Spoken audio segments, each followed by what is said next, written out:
मनोज आपका स्वागत करता हूँ अपने चैनल फिजिक्स बाय एम के सर में, आपके अपने चैनल फिजिक्स बाय एम के सर में। और रोज की तरह आज फिर मैं लेके आया हूँ आपको एक नया टॉपिक। जैसा कि आपको पता है, हमने पिछले वाला जो वीडियो था ना, उसमें क्या पढ़ा था, गति के समीकरण। हम गति के समीकरण दो प्रकार से पढ़ चुके हैं और मैंने आपको बताया था गति के समीकरण पढ़ने कितने प्रकार से हैं, 3 प्रकार से। ओके, मुझे पता नहीं आपको तीनों अच्छे लगेंगे या नहीं लगेंगे, लेकिन मेरा मतलब है आपको पढ़ाने का। ओके, आपको सारी चीज़ें मिलनी चाहिए, आना चाहिए आपको। तो पहला हमने पढ़ लिया था मैथमेटिकल तरीके से, मतलब गणितीय विधि, और दूसरी हमने पढ़ी थी ग्राफी विधि, और तीसरी हम पढ़ने वाले हैं कौन सी, कलन विधि, समाकलन विधि कहेंगे इसको। ओके, कौन सी, कलन विधि या फिर समाकलन विधि, इंटीग्रेशन कहते हैं, इंटीग्रेशन मेथड। तो अब इसमें होता क्या है, हमें गति के कोई 3 समीकरण है, तीनों पढ़ने हैं। तो पहला समीकरण हमें पढ़ना है कौन सा वाला, b बराबर u प्लस ए टी। इसको किससे लेके आना है, कलन विधि से, b बराबर u प्लस ए टी। देखिए कैसे मिलेगा, हमने माना कोई कण क्या कर रहा है, या कोई वस्तु मान लो, कण मान लो, कोई भी चीज। ओके, टी समय में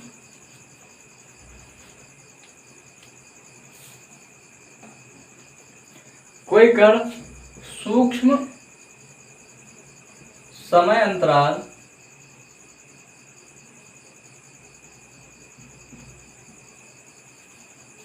टी में, ओके, टी में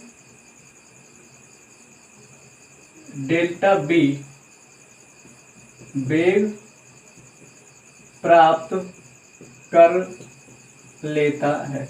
ये मैंने लिख दिया, माना कोई कण है जो सूक्ष्म समांतराल टी में डेल्टा बी वेग प्राप्त कर लेता है। ओके, ये मैंने आपको बता दिया, कोई कण सूक्ष्म समांतराल डेल्टा टी लिखना पड़ेगा, सूक्ष्म समांतराल डेल्टा टी में डेल्टा बी वेग प्राप्त कर लेता है। तो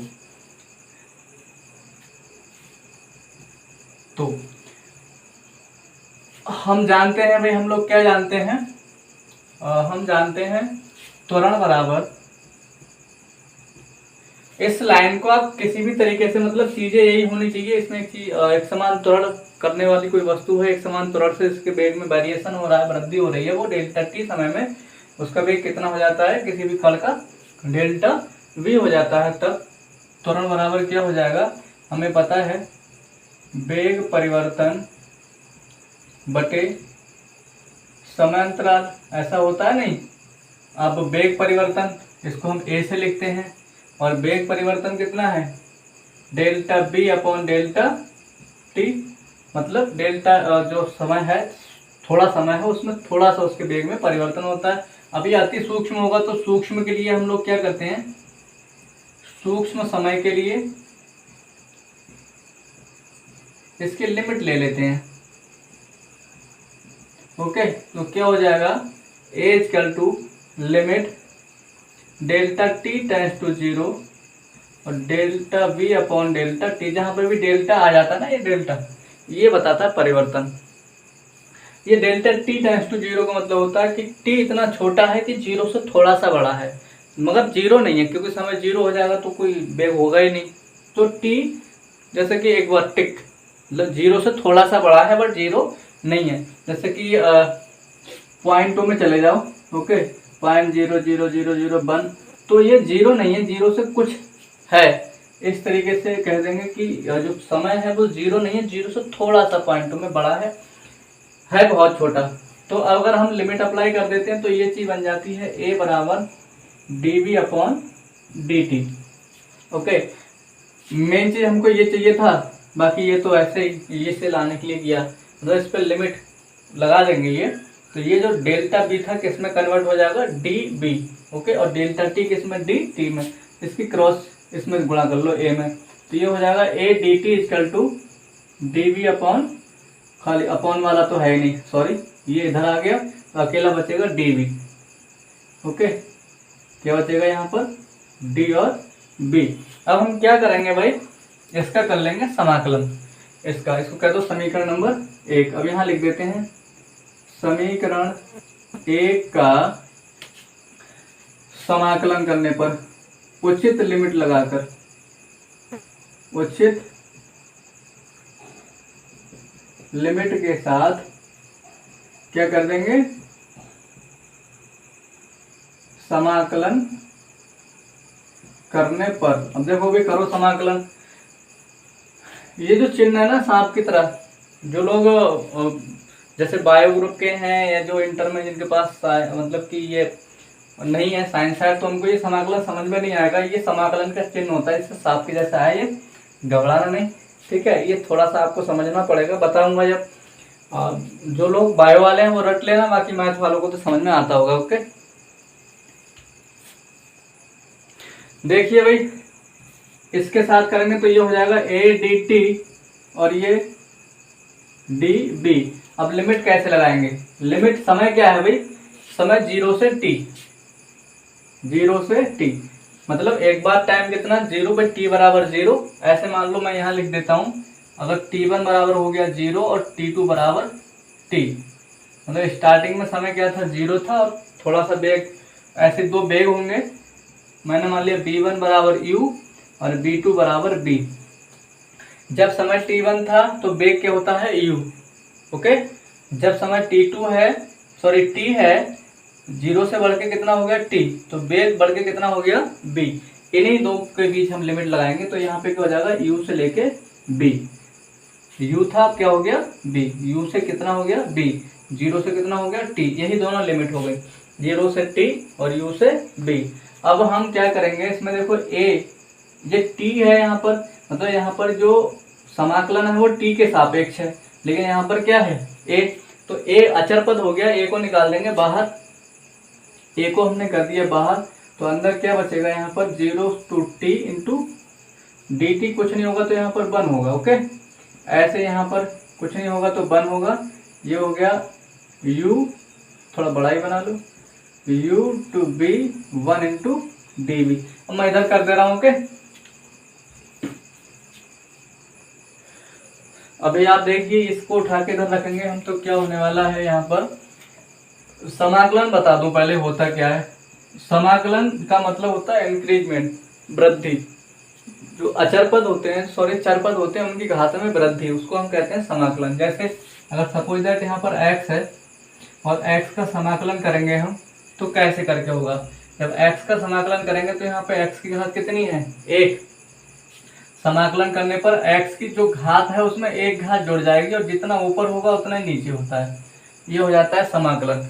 तो ये हो जाएगा x²/2, ये x का समाकलन हो गया। और अगर यहाँ पे 1 होता तो यहाँ पर 1 है, इसका मतलब क्या हो गया, x की घात 0 है।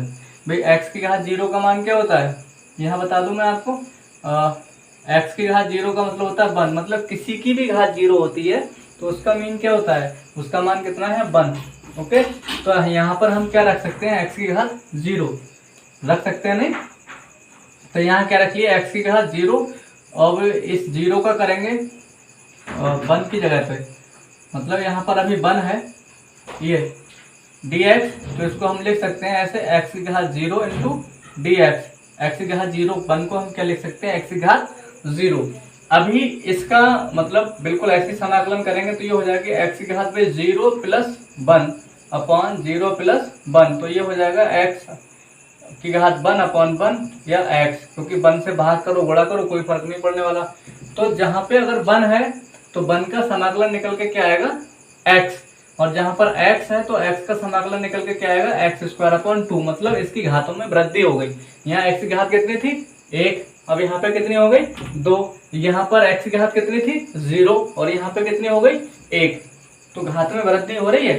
समाकलन का मतलब ही क्या होता है, वृद्धि होता है। अब हम इस समाकलन को अप्लाई करने वाले हैं यहाँ पर बिल्कुल। ओके, कैसे करके करेंगे देखिए,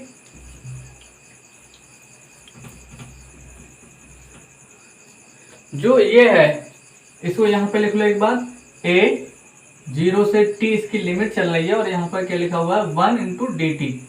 ओके, t के सापेक्ष समाकलन हो रहा है, और यहाँ पर है u into b 1 into dv, ये दिया हुआ है। ओके, तो यहाँ पर ये तो ऐसे ही रहेगा, एक ब्रैकेट लेंगे, समाकलन कर रहे हैं t के सापेक्ष। जब x के सापेक्ष कर रहे थे तो 1 का हो रहा था x, जब टी के सापेक्ष करेंगे तो 1 का यहाँ पे क्या हो जाएगा टी, और लिमिट ये वाली जो है यहाँ पर जो लटके हुए हैं ना ऊपर नीचे लिमिट, ये यहाँ एक लटक जाएगी, एक लटक जाएगी यहाँ पर। ओके, अभी बराबर ये 1 का बी के सापेक्ष कर रहे हैं तो क्या हो जाएगा बी, और लिमिट यू नीचे और बी ऊपर। अब होगा क्या, अब अप्लाइंग लिमिट, हम इसमें लिमिट लगाएंगे। ऑन अप्लाइंग लिमिट, लिमिट को लगाने पर तो ए तो ऐसे रहेगा, ए की लिमिट नहीं लगेगी, तो पहले हम टी की जगह पर रखते हैं टी, अपर लिमिट लगाते हैं, माइनस का चिन्ह लगा लेते हैं जब नीचे वाली लिमिट इस पर अप्लाई करते हैं, और यहाँ पर टी की जगह पे क्या रख जाएगा 0। मतलब इस टी की जगह पे एक बार ये और एक बार ये, पहले ये रख लिया, अब माइनस लगा के फिर ये, ऐसे इसमें हम लोग करेंगे। तो बी की जगह पे एक बार रखा जाएगा बी, और माइनस दूसरी बार इस बी की जगह पे हम क्या रखेंगे ये यू। अब होगा क्या, ये देखो ए की टी से गुणा हो जाएगी तो ए टी, माइनस ए की 0 से होगी तो 0, और ये बी माइनस का यू। ओके, अब होगा क्या, 0 का तो यहाँ पे ये कैंसिल ही हो जाता, मतलब इसका कोई काम ही नहीं है, तो ये हटा दो इसको, तो ये हो जाएगा ए टी बराबर बी माइनस यू। इस यू को उठा के इधर लाएंगे तो ये माइनस के इधर आके क्या हो जाएगा प्लस का हो जाएगा, तो ये हो गया u बराबर b। इसको थोड़ा सा सीधा और करेंगे तो b बराबर हो जाएगा u प्लस AT, और ये क्या है गति का पहला समीकरण है, कौन सी विधि से, कलन विधि से। ओके, अब बात चलती है सेकंड समीकरण की तरफ, इसको देख लो भाई। ओके, मिटा रहा हूं, फिर मैं इधर से मिटा रहा हूं। अब बात करेंगे दूसरे समीकरण की। अब दूसरा समीकरण हमें सिद्ध करना है कौन सा, s बराबर ut plus half AT square. ये ग्राफीय विधि से हो चुका है, गणितीय विधि से हो चुका है, आज है कलन विधि से। ओके, देखिए ये लेके आना है कलन विधि से, कैसे लेके आएंगे, तो हम जानते हैं, हम क्या जानते हैं भाई, सब कुछ जानते हैं हम, और जानते हैं तो पढ़ क्यों रहे हो, हम जानते हैं, क्या जानते हैं, क्या जानते हैं, चाल बराबर दूरी बटे समय, ऐसा तो कुछ हम जानते हैं ना। लेकिन यहाँ बात चाल की नहीं होगी, यहाँ पर होगी वेग बराबर विस्थापन बटे समय। ओके, अभी विस्थापन क्या है, वेग को लिखते हैं b से, वेग को क्या लिखते हैं b से, और विस्थापन को लिखेंगे यहाँ पे डेल्टा s, और समय डेल्टा t, समय अंतराल होगा। विस्थापन तो हमेशा क्या होता है, परिवर्तन होता है। ओके, दूरी में जो दूरी में परिवर्तन हुआ, मतलब अभी 1 मीटर और ये 2 मीटर, तो इनमें परिवर्तन 2 माइनस 1, इसे कहेंगे डेल्टा एस। ये S1 और ये S2, तो घटाएंगे भाई S2 माइनस S1, तो क्या निकल के आएगा 1, डेल्टा एस परिवर्तन निकल के आ गया ना विस्थापन। तो यहाँ पर भी हम क्या निकाल रहे हैं विस्थापन, तो इसको हम ऐसे लिख लेंगे, b बराबर हो जाएगा कितना, delta s upon delta T, सूक्ष्म समय के लिए। मैं यहाँ लिख देता हूँ पहले की तरह, सूक्ष्म समय के लिए। देखिए भाई सूक्ष्म समय के लिए देखेंगे तो b इक्वल टू हो जाएगा, ये बिल्कुल वैसा ही limit delta t tends to 0। Okay, और ये हो गया delta s upon delta t. On applying limit, हम इसमें जब लिमिट लगाएंगे तो ये हो जाएगा b बराबर ds अपॉन dt। ज्यादा ये नहीं करो तो सीधे सीधे ये लिख दो। ओके, क्या हो गया ds अपॉन dt। अब ये इसको dt को ले लो इधर, तो ये हो जाएगा b dt equal to ds। अभी एक चीज हमें पता है, b बराबर क्या होता है u प्लस at, फटाफट उठा के इसमें रख दो, तो ये b की जगह पे क्या रख देंगे u plus at into dt, और इसका टू क्या है ds। अब हम क्या करेंगे भाई, इसका समाकलन करेंगे, उचित लिमिट लगाकर समाकलन करने पर पुरानी बात हम फिर से लिखेंगे, क्या समाकलन करेंगे भाई, कहाँ पे t है तो 0 से t का होगा, और यहाँ पर क्या लिखा हुआ है u plus at into dt, और यहाँ पर है s, तो ये होगा 0 टू s इंटू ds का। ब्रैकेट को खोलेंगे तो ये समाकलन दोनों के साथ जाएगा, तो यहाँ पर हो जाएगा 0 टू t u इंटू ये dt u के साथ आ जाएगा, dt किसके साथ आएगा, तो ये हो जाएगा dt, और प्लस एक बार इसको फिर से हो जाएगा 0 टू t, अब ये at के साथ जाएगा इंटू at, और ये डी टी इजकल टू ये क्या हो गया 0 to s into D S. समझ में आ रहा है ना, बराबर बराबर है। अब देखिए साहब, इसको उठा के इधर रख लें, यहां से इधर आ जाओ। ओके, तो u यहाँ पर किसके सापेक्ष हो रहा है समाकलन, t के सापेक्ष, लेकिन यहाँ क्या है u, तो u का तो होगा नहीं, u हो जाएगा बाहर, u को कर दिया बाहर, अंदर क्या बचेगा भाई 0 से t into D T. Okay, और प्लस 0 से t, यहाँ पर है a और हो रहा है t के सापेक्ष, तो ये a भी कहाँ आ जाएगा बाहर, u यहाँ बाहर आ गया, a यहाँ पर, और यहाँ पे क्या बचा, ये t बचेगा और ये dt, t और ये dt, और बराबर में क्या है 0 से s इंटू डी एस। तो यहाँ पर कुछ नहीं है, क्या होगा 1, और यहाँ कुछ नहीं है, क्या होगा 1। अब यहाँ ध्यान देंगे हम लोग, समाकलन करेंगे। ओके, करो भाई समाकलन।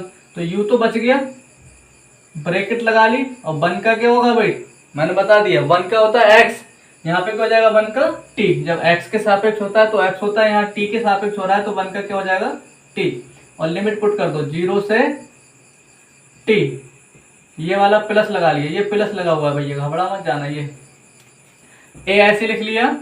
ओके, t का हो जाएगा t स्क्वायर अपॉन 2, लिमिट 0 से t इक्वल टू, इधर देखो भाई 1 का हो जाएगा s, और लिमिट 0 से s।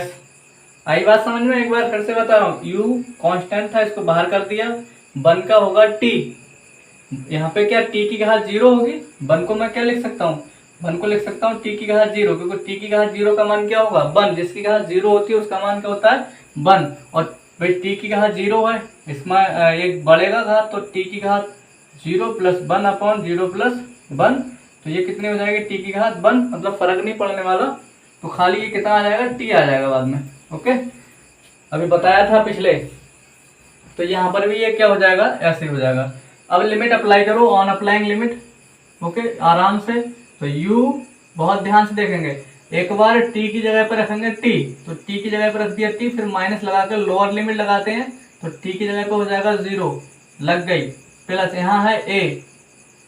ओके, अब एक काम करो भाई, ये जो टी स्क्वायर अपॉन 2 है ना, इसमें से 2 को तो ले लो बाहर, क्योंकि 2 पर लिमिट लगनी नहीं है। अब टी स्क्वायर रह गया, तो टी स्क्वायर पे एक बार टी रखेंगे तो ये टी स्क्वायर ही रहेगा माइनस, और एक बार टी की जगह पर रखेंगे 0, और 0 का स्क्वायर करो कुछ करो तो ये तो 0 ही रहता है। इस तरफ आ जाओ भाई, इस तरफ एक बार रखो s और एक बार 0, थोड़ा ठीक ठाक कर लो इसको। u की t से होगी तो हो जाएगा ut, और 0 से होगी तो माइनस का u इंटू 0 यानी कि 0, प्लस एक ये हो जाएगा at स्क्वायर, और अगर इसकी इससे कर रहे हैं तो a अपॉन 2 इंटू 0, और ये बचा s, तो ये हो गया ut, ये तो बेकार का ही पोर्शन है छूट जाएगा, प्लस इसको हम कर लेंगे ऐसे करके, एक मान लो तो 1/2, a को t के साथ ले लो तो at स्क्वायर, और ये 0 का हो जाएगा 0, और यहाँ पर क्या बचेगा s, तो इसको सीधा सीधा कर लो, हाँ इधर लिख दें ना, दिख रहा है, बताओ करो भैया। तो ये s को ले जाएंगे इधर, और इस पूरे पोर्शन को इसको उठा कर देंगे इधर, तो ये s बराबर हो जाएगा क्या ut प्लस हाफ, नजर मार के देखो कि जो ही वाली चीज है, ये आ गया ना, ये कौन सा समीकरण आ गया हमारा, दूसरा समीकरण आ गया। अब चलेंगे तीसरा समीकरण की ओर। ओके, अब भाई तीसरा समीकरण, थर्ड इक्वेशन क्या कहता है भाई, बी स्क्वायर बराबर यू स्क्वायर, और यहाँ पर प्लस 2as। ओके, ये क्या है थर्ड इक्वेशन। भैया सरल करो, इसको भी सरल ही करना है, तो इसके लिए हम जानते हैं, ये लिख ले करो, आप सब जानते हो, हम जानते हैं, बस ये लिख लिए तो काम फाइनल हो गया। हम क्या जानते हैं, a बराबर dv अपॉन dt, वेग परिवर्तन बटे समय अंतराल, ऐसा कर चुके हैं ना पहले हम। अब हम क्या करेंगे इसको भाई, अपने पास से इसमें ds से गुणा कर लेंगे और ds से भाग, ऐसा नहीं है कि खाली एक में कर लिया, अपने घर से नहीं करते हैं, इसको काटने पर 0 आना चाहिए, मतलब इसको काटने पे यहाँ पे क्या ये चीज रह जानी चाहिए। ओके, अब कुछ और करो भाई। एक जो s है इसको dv के साथ ले लो। ओके, तो ये हो जाएगा ds, और एक जो s है उसको ds अपॉन dt के साथ ले लो। अब है क्या ये ds अपॉन dt कुछ जाना पहचाना नहीं लग रहा है क्या? विस्थापन बटे समय। क्या है ये भाई? b बराबर क्या होता है? ds upon dt। s क्या है? विस्थापन, विस्थापन में, और t क्या है? टाइम। ओके, तो ये हो गया आपका b ds अपॉन dt। अब होगा क्या? आगे को चलते चले जा रहे हैं हम लोग। इसमें a तो ऐसे ही रहा, और यहां पर क्या हो गया? dv अपॉन ds, और इसकी जगह पे क्या आ गया? b। अब होने वाला क्या है भाई? कुछ और भी करते हैं हम। इस ds को उठा के ले लो इधर, इसके साथ यूं, तो ये आ जाएगा a into ds equal to b into dv। यहां तक का तो हमारा तय हो गया मामला। अब हम क्या करेंगे? इस b की जगह पे क्या रखें? कुछ हमें पता है, आ जाता है। करो भाई समाकलन, वही चीज, उचित लिमिट के साथ समाकलन करने पर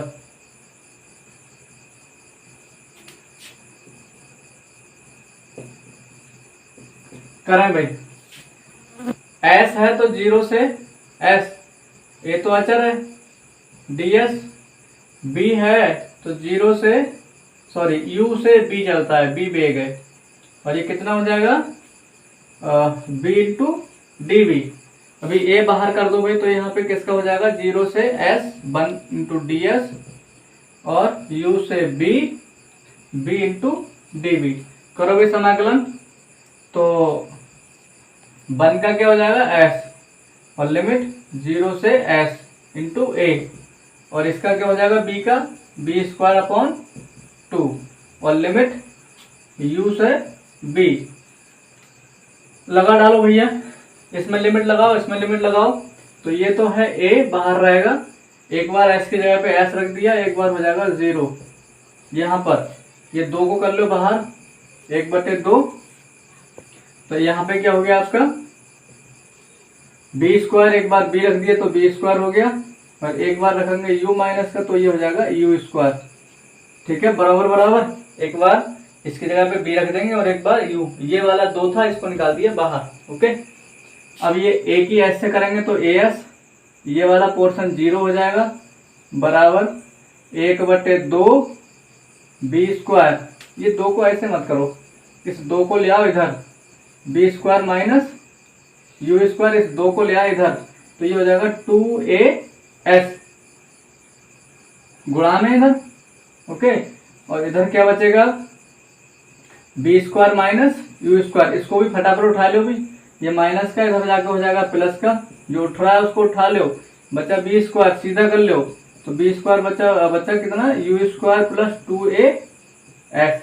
यही तो है गति का तीसरा समीकरण, ये वाला। तो इस तरीके से हमने कलन विधि से गति के तीनों समीकरण पढ़ लिए।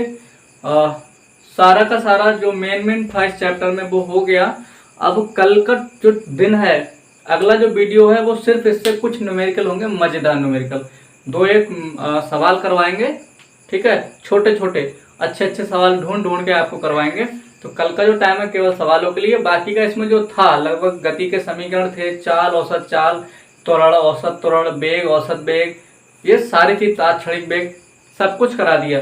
अभी हाँ, एक चीज और रह गई है जो मैं आपको अभी बता दूं, अगले वीडियो में ना जाऊं, या फिर चलो नेक्स्ट बताऊंगा कल अगले वीडियो में। बाकी आज के लिए इतना ही। Okay, bye friends.